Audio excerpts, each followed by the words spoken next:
Olivier Vautrin.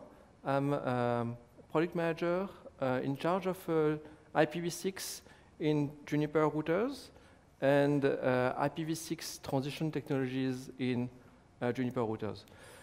So I'm focusing mainly on service providers, as this is where most of the action is in IPv6 transition. And I will explain what have we done since last year, since we presented here in GoGoNet last year. So first of all, what is the state of IPv6 and how do we see the state of IPv6 today? So IPv6 deployment, we see it as a chicken and egg issue, right? I mean, if there's no eyeball to look at IPv6 content, there's no reason for content to move to IPv6, and if there's no IPv6 content, there's no reason for subscribers to get IPv6. So what is the size of the chicken, what is the size of the egg, right? Only, I mean, 0.35% of people have IPv6 connectivity at home, and only 0.77% of the top million websites has IPv6 connectivity. So it's clear that IPv6 is not here today, right? And the progression is very slow. So only 0.2% during this last year. So we are talking about a lot about IPv6, but IPv6 is not here.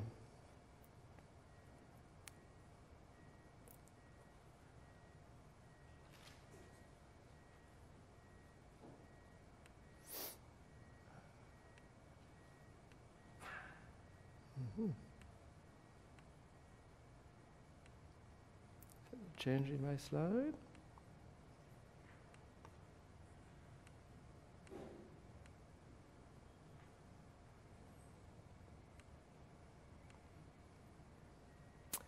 So what are we doing in Juniper to push service providers to deploy IPv6? So first of all, we created some new technologies. So in the core of service provider, service providers know how to deploy IPv6, and that's very common, and most service providers today have IPv6 in their core networks.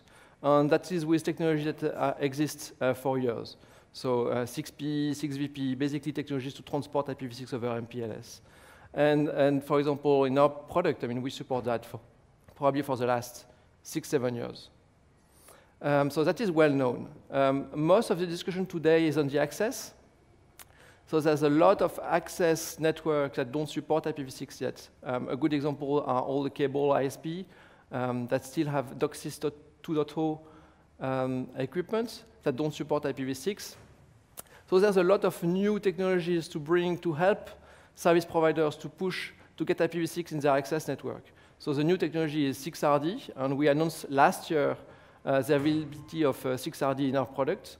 So based on those new technologies, normally service providers should be able to bring easily IPv6 to home.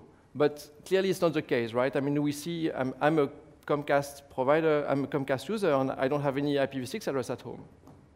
So the reason is, even if there's technologies like 6RD, 624PMT to bring IPv6 to home user, CPE usually don't support those technologies, right? I mean, I need to upgrade my I have a Linksys at home. I need to upgrade my Linksys to be able to support those new technologies. And this will take time. On the content side, obviously the easier is to just deploy dual stack IPv6 on the server, on the host, on the content. But that's not always possible, and that could be difficult. So we have also a new technology here. So we advise our customer to use NAT6.4, basically a translation between IPv6 and IPv4, so we can keep the server IPv4 and have still all the content available on IPv6. So as you can see, I mean, on the core, there's a way to transport IPv6 available today. On the access, I mean, obviously you can do dual stack, but there's technologies to bring IPv6 as well on the access. On the content, we have technologies as well. Let me just show you a bit of prediction.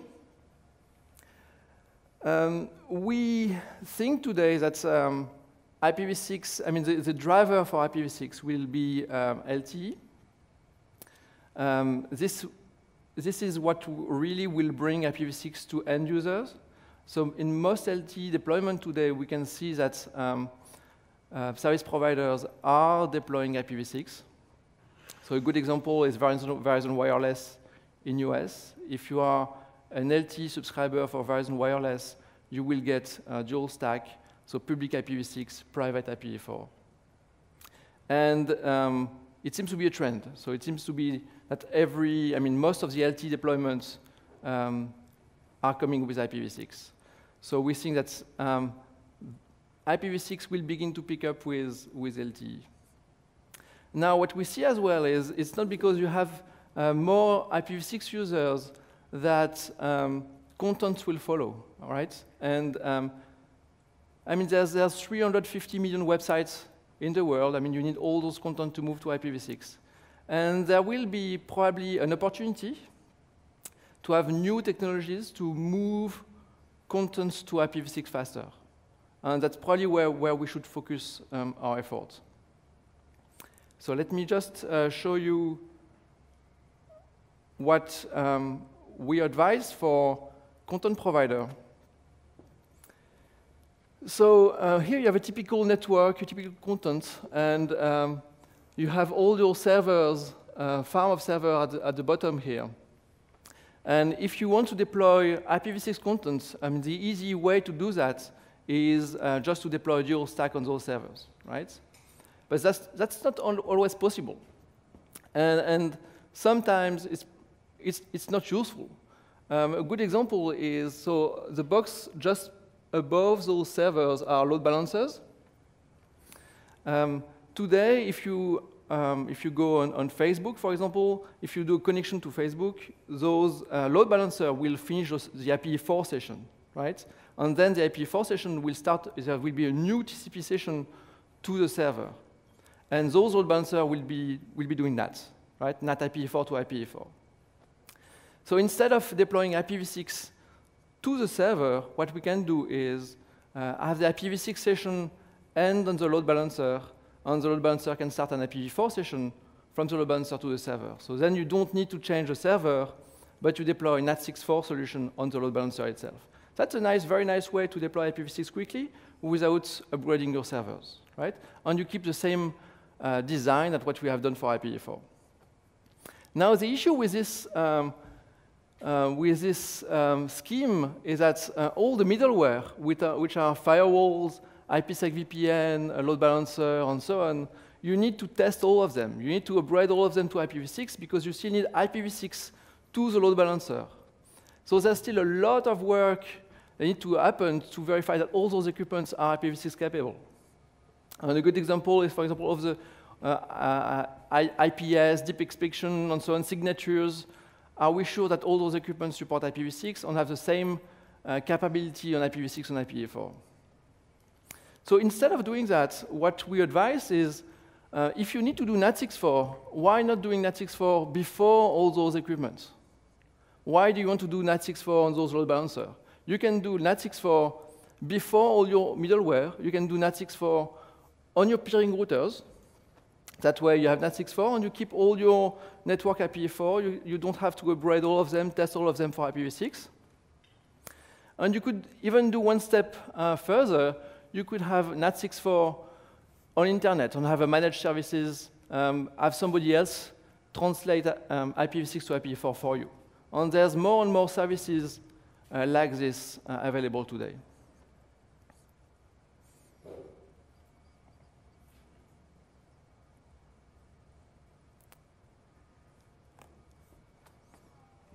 Now the truth is, so I discussed about technologies to bring IPv6, but the truth is IPv4 is here to stay, right? There's 350 million websites on internet. You still need to reach them. And the long tail, it will take at least 10 years to get all those servers to IPv6. So IPv4 is here to stay. So the truth is we need technologies as well to keep IPv4, right? And the only way to keep IPv4 viable is to share IPv4.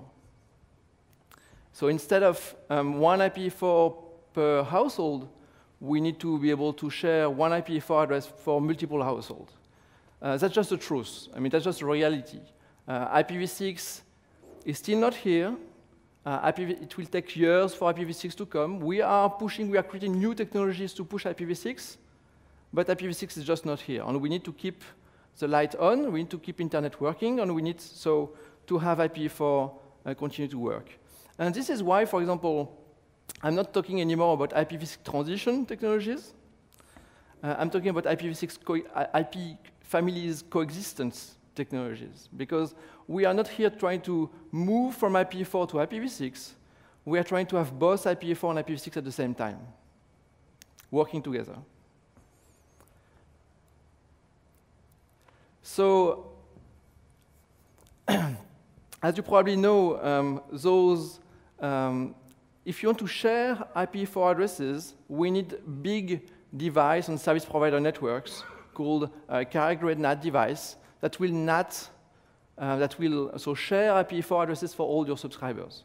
So at your place, instead of getting a public address, you will get a private address, right?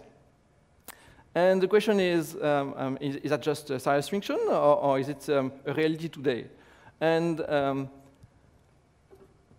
today we have a deployment of those solutions, so sharing IPv4 addresses in probably around 20 countries in the world.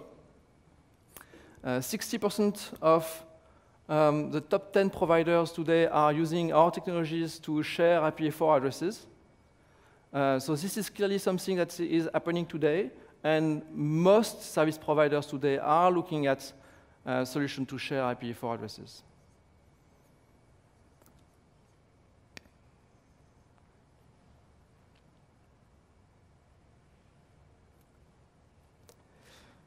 So let me explain a bit what is our vision in terms of what a wireline service provider will do to move from a full IPv4 network to an IPv6 network with sharing IPv4 at the same time. So we start with a typical service provider. So you have the household here with a NAT device at the edge of your household. Then you have an IPv4 access network, and you have an MPLS core. Okay? So the first step is, to get in the core, in the backbone of the network, IPv6, right? So that way the service provider can transport IPv6 and IPv4 in this core network. The next step is, if service providers cannot upgrade their access network, we advise to still bring IPv6 to all subscribers with technology called 6RD. So service providers can still encapsulate IPv6 over IPv4 and give an IPv6 service to their subscribers. But it's not because you give IPv6 that you solve the IPv4 depletion issue. So you still need to share IPv4 addresses, and the technology to do that is NAT. So you bring a second layer of NAT in your network. So now you have a first layer of NAT at the edge of your household, and a second layer of NAT inside the service provider network. Now, obviously, service provider can deploy dual stack in their access network. So when you have dual stack in your access, you don't need tunneling anymore, and you can have dual stack on just IPv6 and IPv4 for your household. So we remove 6RD. Then once you have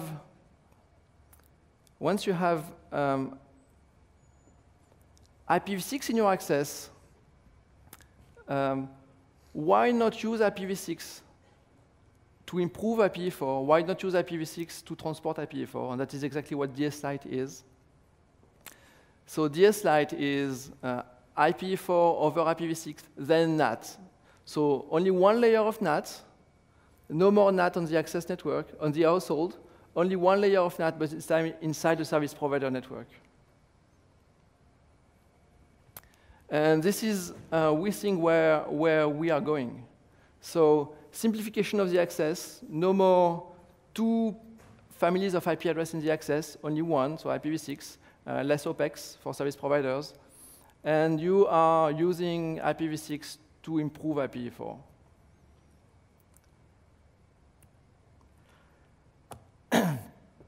Now, even if you bring those equipment, those carrier NAT equipment in service providers, it's still a downgrade of your service at home, right? I mean, instead of having all the possibilities that you had with, for example, port forwarding, UPnP, NAT-PNP at home, you are losing all this when you deploy a big NAT device inside the service provider network. And the way to bring back this capacity to end user is with a new technology called PCP. So Juniper is actively working on ITF on PCP, as well as Cisco, as well as Apple, as well as Nokia. So I think there's a consensus in the industry behind this protocol. And the goal is to bring back the capacity to end user to be able to control this big NAT device inside service providers. So what you will be able to do is ask this NAT device for a port. So if you want to do port forwarding at home, if you want to have an HTTP server at home, an FTP server, you will be able to open a pinhole in this NAT device and ask for the traffic to be redirected to your HTTP server, for example. Or if you want to use UPnP, you can ask the NAT device to open a pinhole that was for UPnP. So this is a way to bring back the capacity, the control of NAT to end users, and deploy those equipment without impacting the service for end users.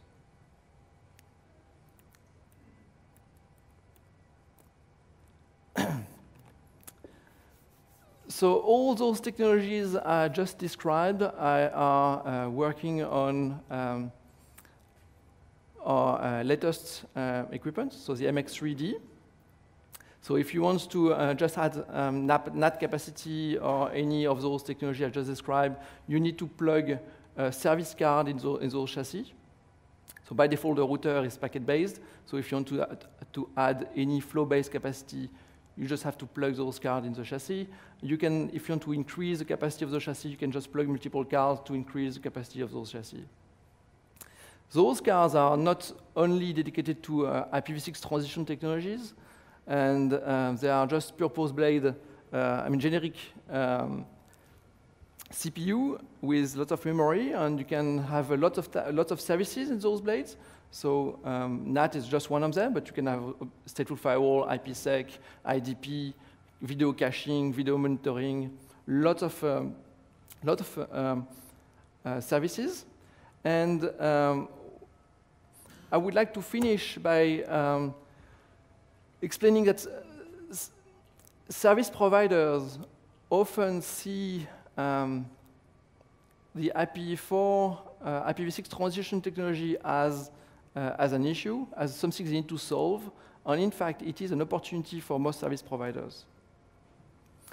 Once service providers will have those big CGNAT devices inside their network, first of all, they will be the only one to have the knowledge of who is behind this IP address. So behind an IP address, instead of having one household, you can have 10, 100 households. So they will have this knowledge, and this is a value for service providers that they can use. So for any targeted advertisement services, for any technology that requires the identification of the user, service providers has a play because of this.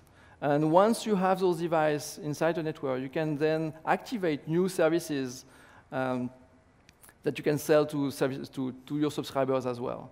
So because with the same cards, you can not just do NATs, but add firewalling, IDP security, parental control, and so on. It's an opportunity for service providers, and not just an issue that they need to solve. That's it. Thank you.